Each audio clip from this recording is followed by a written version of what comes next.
Thank you for joining us today for the daily devotion. You'll remember yesterday that Jesus said you're not supposed to mix the old covenant with the new covenant. Sabbath days and feasts and all kinds of regulations about food. But instead, the new covenant is faith in Jesus Christ that works through love. Now today, we're still in Matthew. We'll be going through the book of Matthew. That's going to be mainly the guide. But remember, Luke and Mark also especially put in input on their part. And you put it all together, you have kind of a synopsis of what happened in particular things. Well, in this particular case, Jesus has a huge crowd of people around him already, and he's teaching. And a synagogue official comes up to him. And here's what it says in Matthew. While he was saying these things to them, speaking about the covenants, a synagogue official came and bowed down before him and said, "My daughter has just died, but come lay your hand on her and she will live." Jesus got up and began to follow him, and so did his disciples. But then you put Luke and Mark in on this, and you find out that the official's name was Jairus, and that he was the chief official of the synagogue. In other words, he was the leading religious leader in Capernaum at that time. And so he was definitely a Jew, and he was definitely a man of faith. But on his way to the house of Jairus, Jesus got interrupted by somebody else who needed healing, and he dealt with that lady. And while he was doing that, the friends of Jairus showed up, and they said, "Don't trouble the teacher anymore because your daughter has died." And Jesus said to Jairus, "Don't be afraid, but believe, and your daughter will be made well." Then Jairus says, "My daughter has died, but come lay your hand on her and she will live." And so in the rest of the passage, after the interruption, it has him showing up at the official's house, and there are flute players and mourners. Understand that all the flute players weren't playing the same tune. They were playing several different tunes so that it would sound really obnoxious and confusing, just to kind of add to the grief of the situation.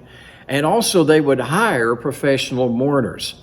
Most of the time it would be women, and they would cry out the name of the deceased and beat their hands on the ground, and sometimes even call out the names of other relatives that had passed away. So you had hired flute players and professional mourners. It was even said that in that day and time, even if you were poor, you were expected to at least hire 2 flute players and 1 crying lady. So this is going on, so obviously Jairus expected his daughter to die, and these professionals are already there when Jesus gets there. And he says, "Don't be troubled, she's not really dead, she just sleeps." And it says they laughed at him. Well, now, if they were actually the family and they were really in deep grief, they wouldn't have laughed, they'd have just got mad. But these were the professionals, and so they thought it was so funny. And Jesus said, "Everybody out of the house." And he took Peter, James, and John inside with him, and the mom and the dad. And then the Bible says he took the little girl by the hand, and he said, "Talitha kumi," which was Aramaic for "little girl, arise," and raised her up, and she was completely well. Then he said, "Give her something to eat." But it was Brussels sprouts, so she died again. Okay, I made that part up.